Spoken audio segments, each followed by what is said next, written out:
여러분 행복하게 잘 사셨죠? 결혼할 때부터 안 싸우고. 예. 저는 결혼해가지고 참 많이 싸웠습니다. 저는 결혼 생활이 이렇게 힘든 건지 잘 몰랐어요. 28에 홀로 돼가지고 청성갑으로 사셨던 어머니와 아내와 같이 산다는 것이 이게 저는 처음에 결혼할 때는 행복 시작, 불행 끝인 줄 알았는데 이게 보통 일이 아니에요. 보통 일이. 아시는 분은 다 아실 겁니다. 그래 하다가 안 돼서 그냥 포기했어요. 하나님, 도무지 내 힘으로는 도무지 안 됩니다. 어찌하면 좋습니까? 백기투항. 근데 이상한 것은요, 백기투항 항복을 하고 난 후에 하나님께서 남편의 마음도 아내의 마음도 만지기 시작하면서 하나님이 일하시기 시작하는 거예요. 지나고 보니까 이렇게 쉬운데 그거를 내가 어떻게든 만들어 보려고, 내 뜻대로 내 주장대로 상대를 바꿔보려고 안 돼요. 내가 죽으니까, 서로가 십자가 앞에서 죽으니까 그때부터 새로운 역사가 일어나더라고요. 자식 때문에 절망해 보셨습니까? 여러분이 자식 때문에 절망해 보는 거, 이거 보통 일 아니에요. 여러분 자식이 속 안 쓰게 해서 평생 동안 이런 고민을 안 해보신 분들도 계시겠지만 대부분의 부모들은 자녀 때문에 절망해 보실 겁니다. 이렇게도 안 되고 저렇게도 안 되고, 다른 건 몰라도 신앙 하나만은 이 아이에게 물려주고 싶은데 신앙마저도 내 마음대로 안 되는 거예요. 뭐 하나 내 뜻대로 되는 게 없어요. 이 아이들이 내 뜻대로 가는 게 없어. 야, 절망이 오죠. 하나님, 내가 많은 거 바란 것도 아니고 이 자녀들을 위한 기도인데 절망이 돼요. 그래서 어느 순간 두 손 두 발 다 들고 백기투항합니다. 하나님, 이제 내 입으로는 못하겠습니다. 하나님 알아서 하세요. 근데 그 알아서 하세요, 백기투항을 할 때부터 하나님께서 그 아이들을 만지시는데 그 믿음 없는 아이에게 믿음이 들어가기 시작하고 철이 들어가기 시작하고, 하나님이 하시니까 이렇게 쉬운데 우리가 그거를 해보려고 이렇게 뛰고 저렇게 뛰고 세상 방법 다 동원해보고 언론도 보고 야단도 쳐보고, 야, 그 세월 생각하니까 진짜 이렇게 쉬운 길이 있었으면 진작 포기하는 건데, 그냥 주님께 맡기는 건데. 여러분, 우리 경제 문제도 마찬가지 아닙니까? 여러분 경제적으로 정말 어려움을 경험해 보신 분 있나요? 모든 것 다 포기하고 바닥에 주저앉았을 때 이제는 살 길이 없습니다. 살리시든지 죽이시든지 하나님 알아서 하세요. 그래서 이 모든 물질 문제도 하나님께 맡겨버릴 때 그때부터 하나님이 일하시더라고요. 일을 해요. 제가 이번에 경험한 것 중에 참 놀라운 사실은 뭐냐, 많은 교회들이 현장 예배를 모이지 못하면서 성도들이 적게 모이는 20%, 25% 정도 현장 예배를 모이는 분이 있고, 대부분 온라인으로, 특히 온라인 헌금하는 것은 쉽지 않기 때문에 어려운 가운데 있습니다. 저희 당회도 재정 문제 때문에 고민을 많이 했어요. 어떻게 이 재정 문제를 풀어갈 것인가. 근데 하나님께서 우리에게 말씀하시는 건 뭐냐, 자꾸 나누라는 거예요. 먼저 섬기라는 거예요. 먼저 드리라는 거예요. 임대료를 내지 못하는 사람들을 위해서 섬기라고 얘기하고, 우리 주변과 고난을 같이 함께 하라고 말씀하고, 우리도 어려운데 자꾸 드리라는 거예요. 드리라는 거예요. 사르밧 과부에게 마지막 아들과 함께 먹고 죽을 음식만 있는데 그걸 드리라는 거예요. 야, 정말 너무하시지. 너무하셔. 근데요, 그때부터 하나님의 일하심이 시작돼요. 이 사르밧 과부의 집은 그때부터 먹을 것이 떨어지지 않냐는 은혜가 시작됩니다. 저희 교회 1, 2, 3월 달 상반기 1, 4분기 결산을 했습니다. 저는 상당 부분 마이너스 재정이 됐을 거라고 생각하고 보고서를 받았는데, 놀랍게도 작년 대비 8점 몇 프로 정도 성장했어요. 저는 이거는 저희들이 했다고 생각하지 않아요. 하나님이 하셨다고 생각해요. 작년엔 저희 교회 재정이 제일 많이 나왔던 한 해였거든요. 코로나 바이러스로 인해서 정상적인 예배를 드리지 못하고 살았던 저희 교회가 1, 4분기 결산이 8점 몇 프로 작년 대비 성장해요. 여러분, 이게 정말 우리 힘으로 되는 겁니까? 하나님이 일하시기 시작하면 어디서부터냐? 십자가에서 주의 말씀이라면, 뜻이라면 말씀에 순종하고 죽을 때 그때부터 하나님이 일하시는 줄로 믿으시기를 바랍니다. 여러분, 우리 같은 성도들이 어디 있어요? 다른 교회들은 정말 너무너무 힘들어서 어려워하는데 저는 제가 그걸 받아들고 나서 얼마나 감사한지, 감격이 되는지. 사역도 마찬가지 아닙니까? 저도 사역을 하면서 성도들에게 인정받고 박수 받으며 사역할 때도 있었고, 어떨 때는 정말 힘들 때도 있었어요. 그래서 제가 여러분에 한번 고백한 데가 있는 것처럼 38때부터 계속 청빙이 있었습니다.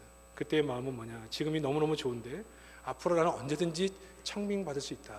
그런 교만한 마음이 내 마음속에 가득했습니다. 근데 그때부터 6년 동안 어느 교회도 담임으로 가지를 못했습니다. 한마디로 말하면 그릇이 안 된 거죠. 교만이 하늘을 찌를 듯해서 이대로 썼다가는 교회고 뭐고 다 망할, 하나님이 안 써줘요. 6년 동안 뭘 하셨느냐? 내가 얼마나 부족한 사람인지, 나를 써주신 것이 하나님의 은혜였구나, 이것을 뼈저리게 느끼게 합니다. 그리고 모든 것을 내려놓고 하나님이 나를 부르시면 어디든 가겠습니다. 그렇게 기도하기 시작할 때 하나님이 저에게 사역지를 열어주셨습니다. 죽어야 사는 거예요. 죽어야 하나님이 일하기 시작하는 겁니다. 주의 일도 마찬가지예요. 내가 영향력 있는 사람이 되기를 원하고, 내 말이면 내 말대로 다 되기를 원하는, 내가 살아있는 동안에는 내가 일할지 모르지만 하나님은 일하지 않습니다. 내가 하나님의 영광을 위해, 내가 공동체의 유익을 위해 나를 죽이고, 내가 자존심 상할 때도 나를 내려놓고 공동체의 유익을 위해, 하나님의 영광을 위해 내가 죽는 경험을 할 때 그 공동체 안에서 하나님의 일하심이 시작된다는 거죠. 정말 죽어야 사는 역사입니다. 이것이 지금 나의 고난, 십자가를 통과한 사람들이 이 부활의 영광을 경험하는 원리라고 하는 것이에요. 여러분, 이 코로나 바이러스로 하나님 우리에게 하시고자 하는 게 뭘까요? 오늘 장로님 기도하셨지만 정말 인간이란 존재가 얼마나 연약한 존재인가를 깨달아야 돼요. 우리가 우리의 교만대로 우리 힘으로 사는 줄 알았습니다.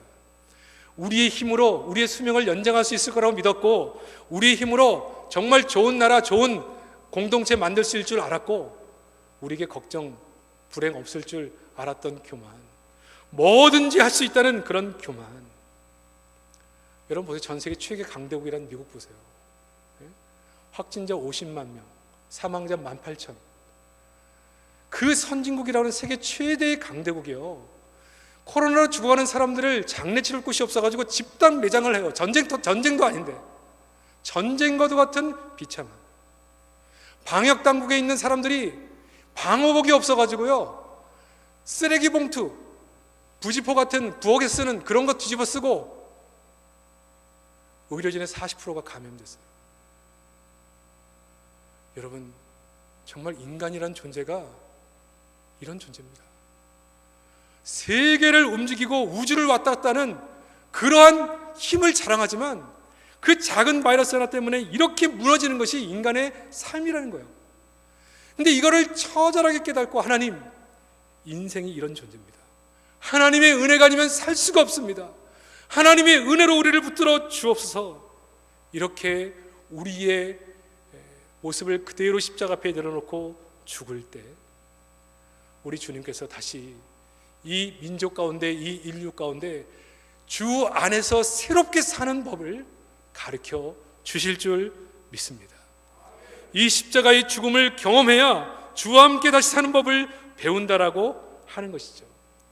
이것이 십자가의 은혜고 부활의 은혜인 것입니다.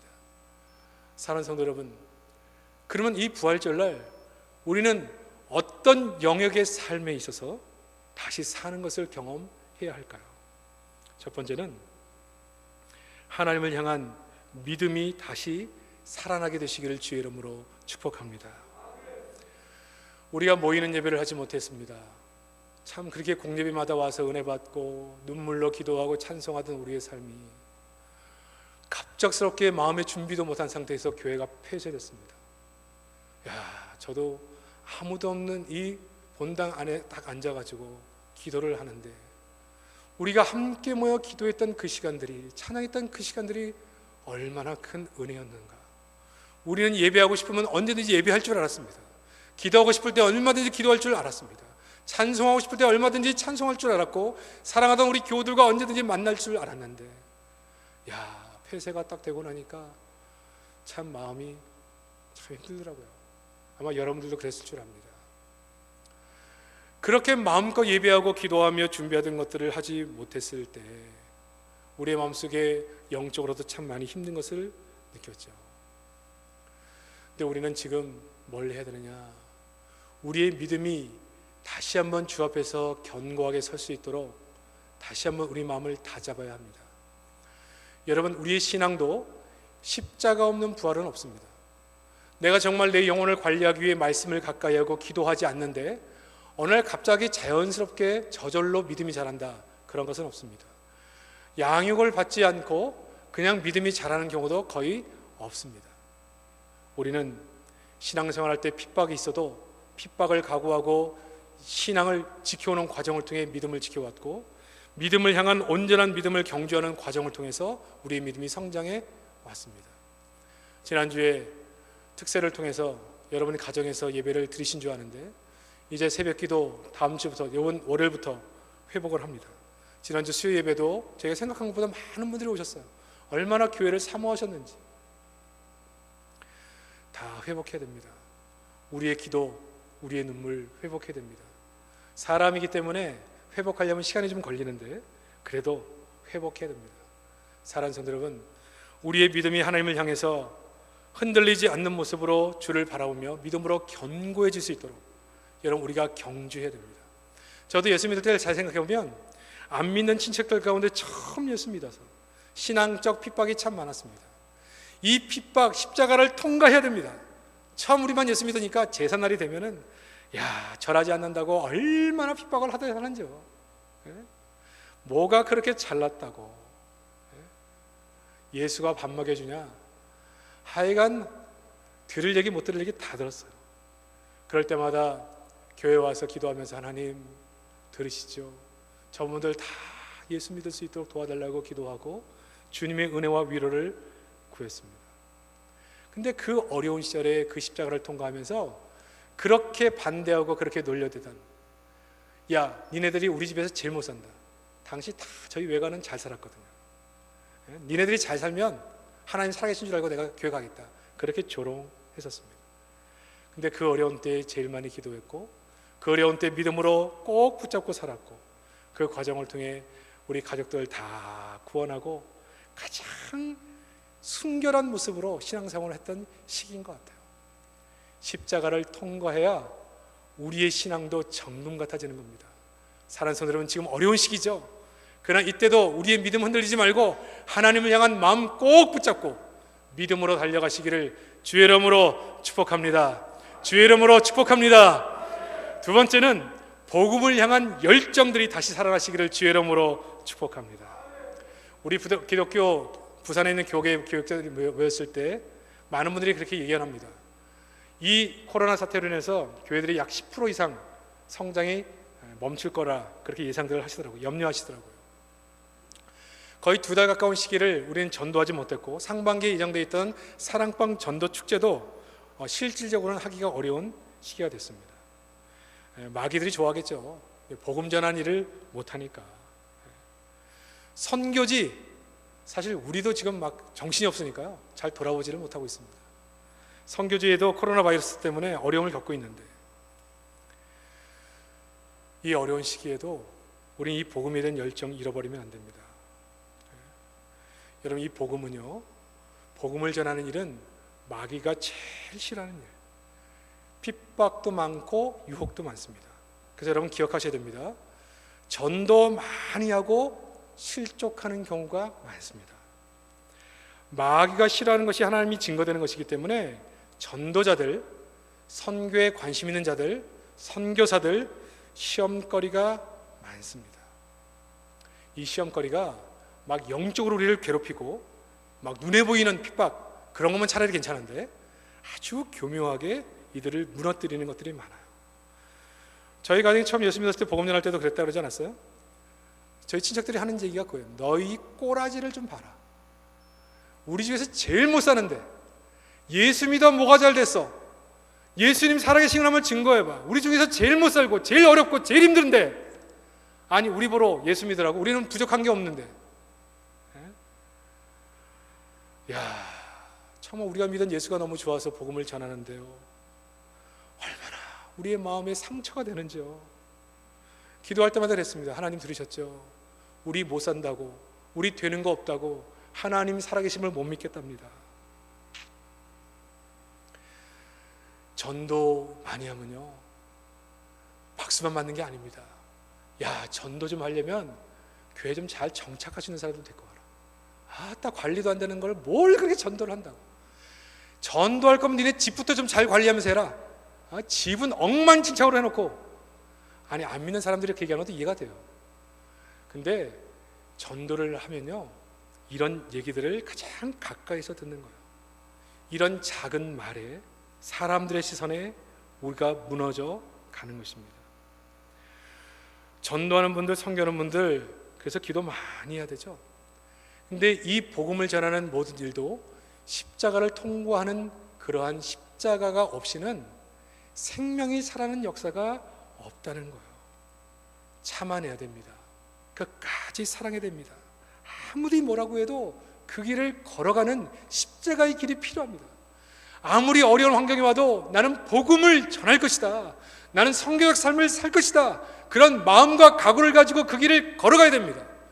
지레 겁먹고 눈치 벗고 시험에 들고 어려워하고 그렇게 살지 말고 이 복음의 열정, 이 어려운 때라도 잃어버리면 안 되는 거예요. 요즘 선교사들이 저한테 문자 보내가지고 저희들을 막 위로해요. 한국교회 많이 어려우시죠? 성도들 많이 어려우시죠? 힘내세요 목사님. 사실 우리가 선교지에 좀 보내야 되거든요. 여러분, 오늘 이후로 여러분이 섬기는 선교지 우리 선교사들에게 힘내시라고 문자들 보내시고, 힘내시라고 좀 메일도 보내시고, 그래서 정말 우리가 기도하고 있습니다, 힘내세요, 그렇게 서로 이 복음의 열정이 식지 않도록 서로 격려하는 은혜가 있기를 주의 이름으로 축복합니다. 그래서 악한 마귀들은, 야, 이번 기회에 한국교회, 전 세계 교회가 예배도 못 드리고 기도 생활도 못하고 전도도 못하고 잘 됐다, 이제 교회들이 점점 더 어려워지겠구나, 그렇게 예상을 했는데 뚜껑을 딱 열어보니까 예배나 그 열정 흔들림이 없고 복음의 열정, 선교의 열정이 활활 타오르고 이 어려움 속에 더 견고한 신앙으로 하나님을 붙잡고 있는 모습 때문에 아주 마귀들이 깜짝 놀라가지고 뒤로 다 빠지는 그런 역사가 일어나기를 주의 이름으로 축복합니다. 이게 바로 우리가 회복해야 될 것들이에요. 복음의 열정, 선교적인 열정 다시 회복하기를 주의 이름으로 축복합니다. 세 번째는 교회도 마찬가지입니다. 교회에 생명이 있고 부흥이 있고 은혜가 넘친다면 누군가는 십자가를 지는 사람이 있습니다. 주의 일을 많이 하면요, 시험거리가 많습니다. 주의 일을 많이 하면 관계 속에서 어려움을 겪습니다. 때로는 욕도 먹고 오해도 받습니다. 헌금 많이 하면 모든 사람이 다 박치는 것 같죠? 헌금하면서도 욕먹는 사람 많습니다. 주의 일은 욕먹을 각오하고 하는 거예요. 주의 일은 상처받을 각오하고 가는 길입니다. 그 십자가를 지는 성도 없이 교회가 부흥하고 교회가 건강해지고 교회가 하나님의 나라 역사를 이뤄내는 교회는 없습니다. 누군가는 십자가 지는 거예요. 누군가는 욕을 먹는 거예요.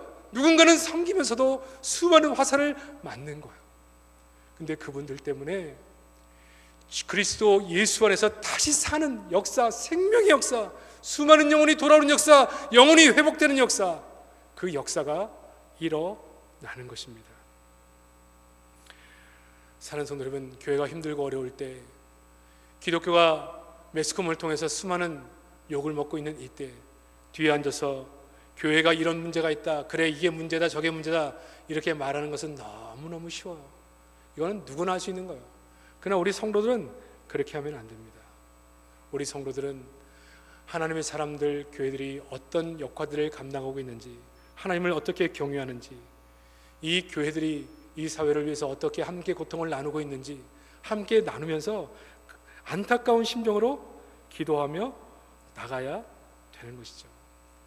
섬기려는 사람은 상처받을 각오를 하고 그곳을 가야 됩니다. 십자가 지고 가는 거예요.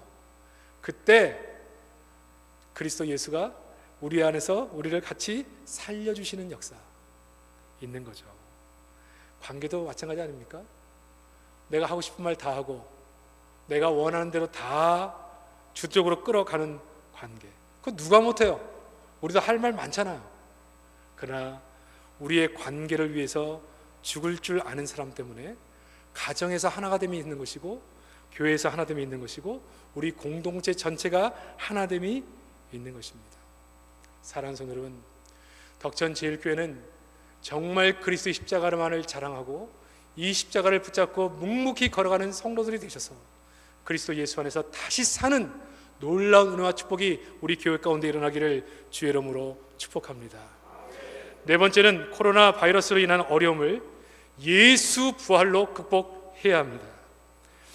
여러분, 이 개신교 수많은 어려움들을 겪고 수많은 얘기를 들었습니다. 그러나 우리가 짊어지고 통과해야 될 십자가라고 생각해야 됩니다.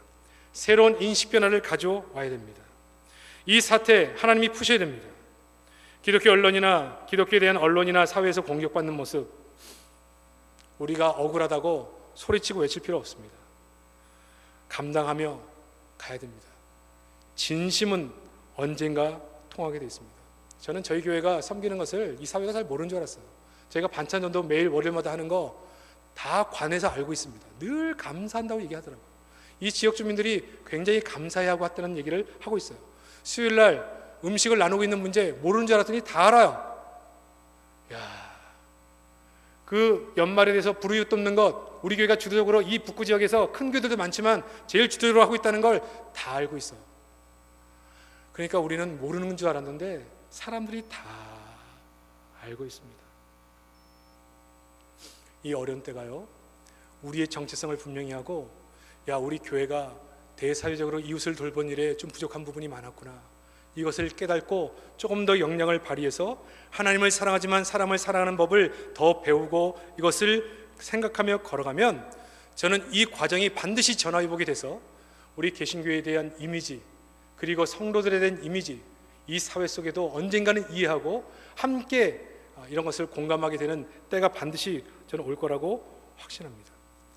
이 코로나 바이러스로 인해서 우리가 잃어버린 것이 굉장히 많죠. 그러나 여러분 기억하십시오. 코로나 바이러스로 대한민국은 정직하고 투명하게 확진자들을 발표했고 수많은 사람들을 검사하면서 확진자들 다 드러냈습니다. 많은 나라가 비웃었습니다. 꼭 굳이 그렇게 증상이 좀 있고 좀 가능성이 있다 없다는 사람을 전부 다 검사해서 확진자를 그렇게 높여가지고 모든 나라가 문을 막고 그런 피해를 받는 거, 바보다 바보. 다 그렇게 외신에서 얘기를 했습니다. 특별히 우리 주변 나라들이 더 그렇게 얘기를 했습니다.